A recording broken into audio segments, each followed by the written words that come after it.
Eu poderia iniciar todo o curso de interpretação de texto pela teoria da comunicação. Isso porque a leitura, a compreensão, a interpretação e a produção textual são fortemente motivadas pela comunicação. Mas decidi começar pela prática, né? Para agora podermos entender como o sistema aí de gêneros sexuais funciona. Afinal de contas, o entendimento dos gêneros sexuais, por terem inclusive função social, vai depender muito aí do processo de comunicação e especialmente para a escolha do gênero conforme o contexto social. Vem comigo que eu te explico melhor esse processo.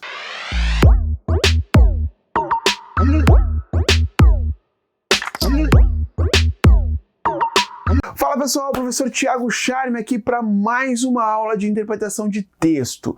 Importante dizer aqui já de início que linguagem, língua e fala não são a mesma realidade. Ou seja, no campo linguístico, esses termos não devem ser confundidos. É lógico que isso tem fundamento meramente metodológico, gente, visto que esses três conceitos, língua, linguagem e fala, estejam em um campo bastante aí amplo de comunicação e se mostram diferentes nele. De fato, por se tratar de comunicação humana, é comum entender por que a maioria das pessoas considera esses três aspectos aí, essas três palavras, né, serem uma única realidade.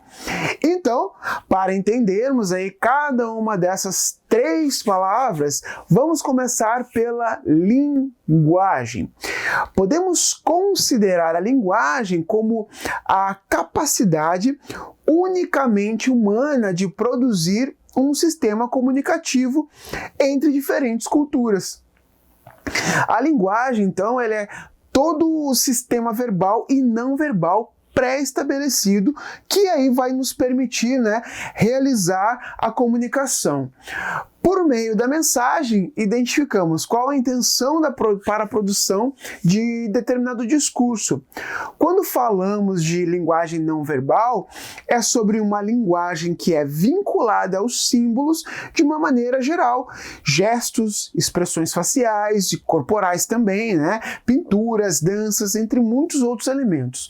Já a linguagem verbal, ela diz respeito aí à escrita ou à oralidade para estabelecer a comunicação por meio das palavras, fazendo com que os interlocutores interajam com mais facilidade. Se colocar uma escala aí de evolução da linguagem, poderíamos estabelecer aqui como a primeira forma organizada de comunicação a falada. Em seguida, com o tempo, né, criou-se então a forma escrita, que fez com que o ser humano conhecesse melhor o tempo e a distância. É graças aos avanços tecnológicos que os meios de comunicação possuem um alcance ainda maior hoje em dia, além da linguagem escrita e também da falada. Isso fica nitidamente explícito, pessoal, quando nos deparamos com a linguagem digital.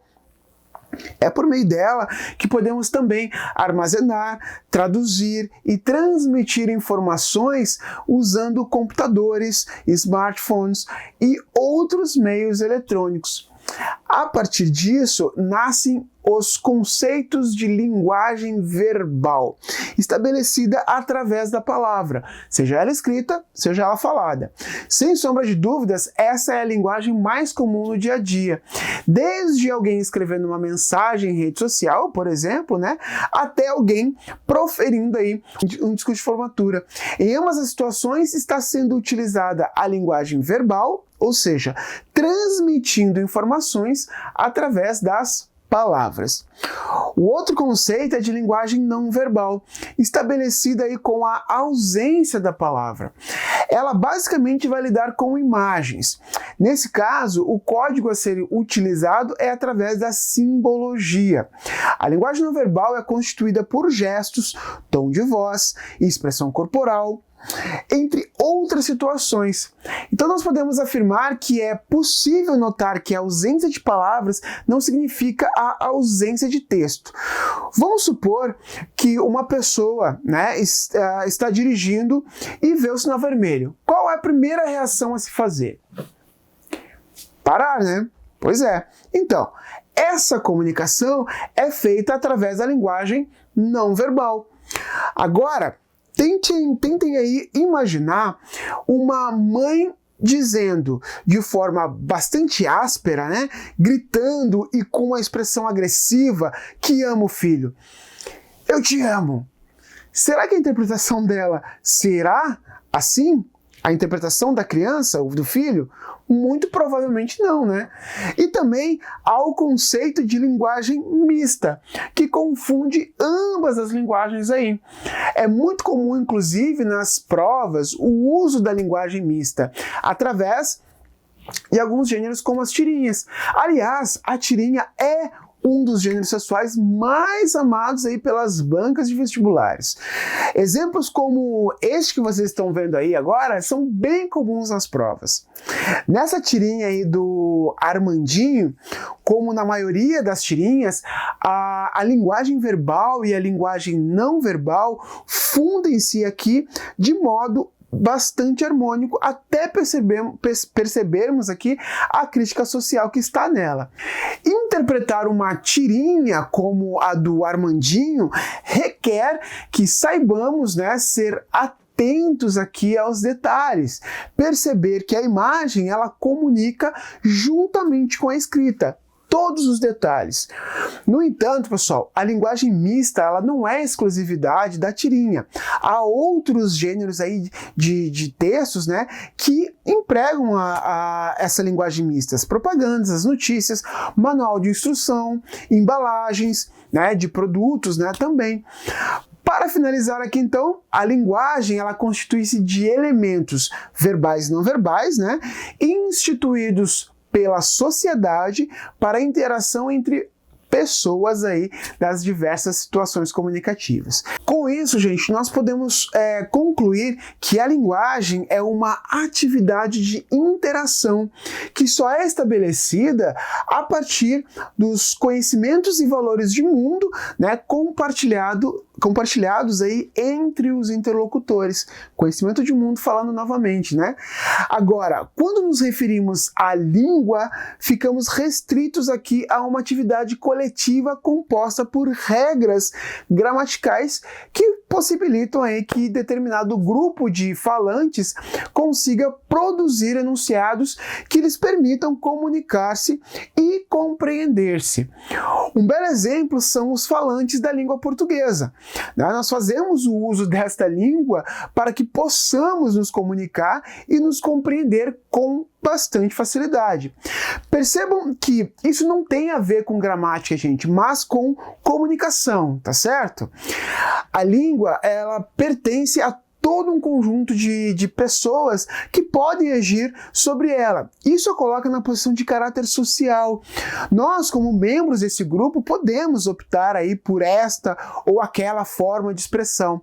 No entanto, vocês não podem simplesmente criar uma língua particular e exigir que outros falantes a compreendam. É um sistema. Dessa forma, cada indivíduo aí pode usar de maneira particular a língua coletiva, originando aí a fala. Um fato interessante sobre a língua é como o cinema, ou mesmo a arte no geral, aborda isso, né? Filmes aí como o Avatar, Jornada nas Estrelas e O Senhor dos Anéis, eles trazem línguas criadas para os próprios filmes, assim como acontece na série Game of Thrones.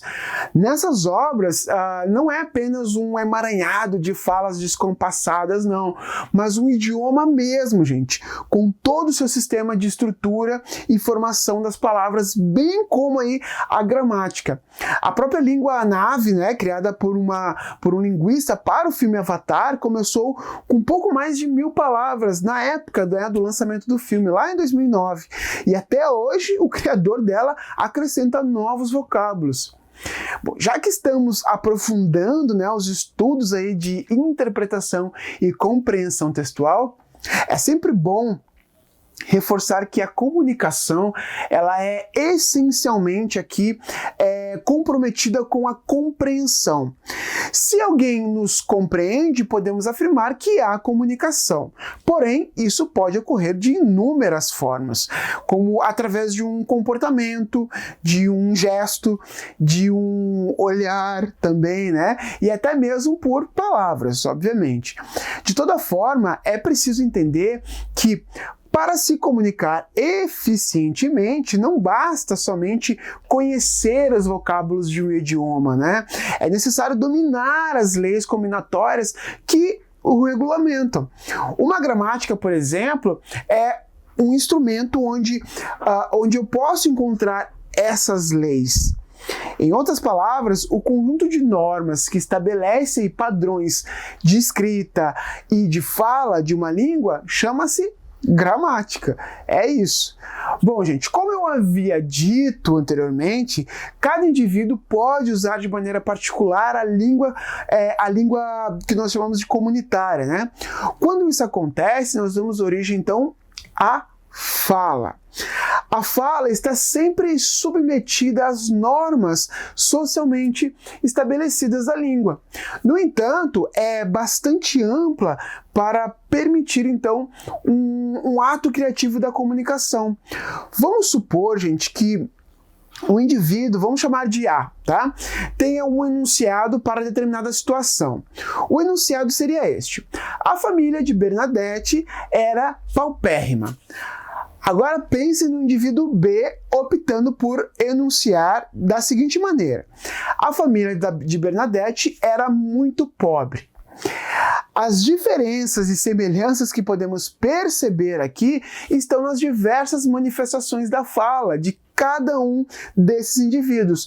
Percebam, além disso, que essas manifestações elas devem seguir as normas gerais da língua portuguesa, para não arriscarem produzir enunciados incompreensíveis, como, por exemplo, família A paupérrima de era Bernadette.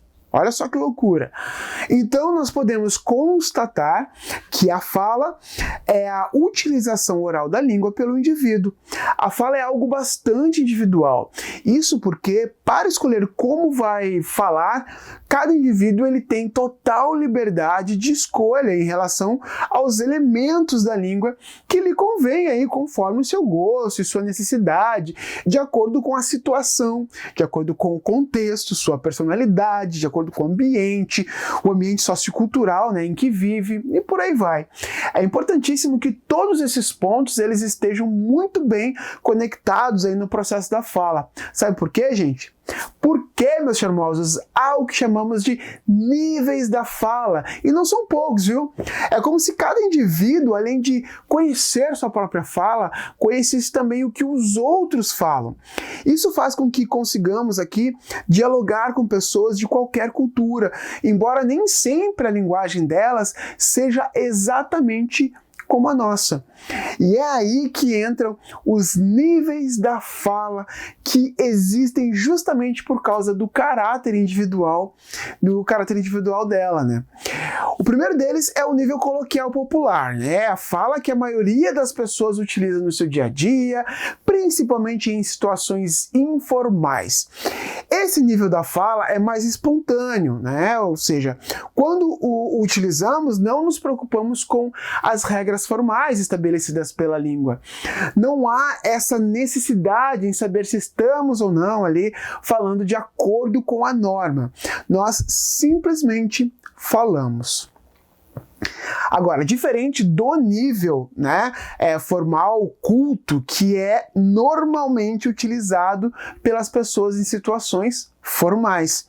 Ele exige que cuidemos aqui mais do vocabulário e se estamos obedecendo também às regras gramaticais estabelecidas pela língua.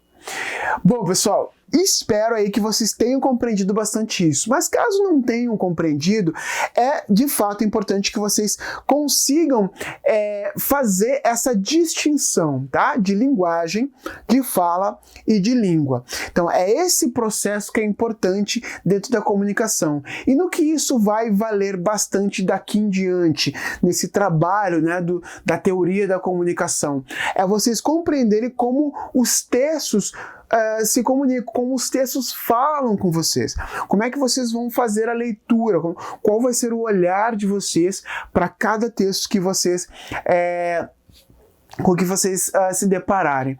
Então isso é importante no trabalho aí de comunicação.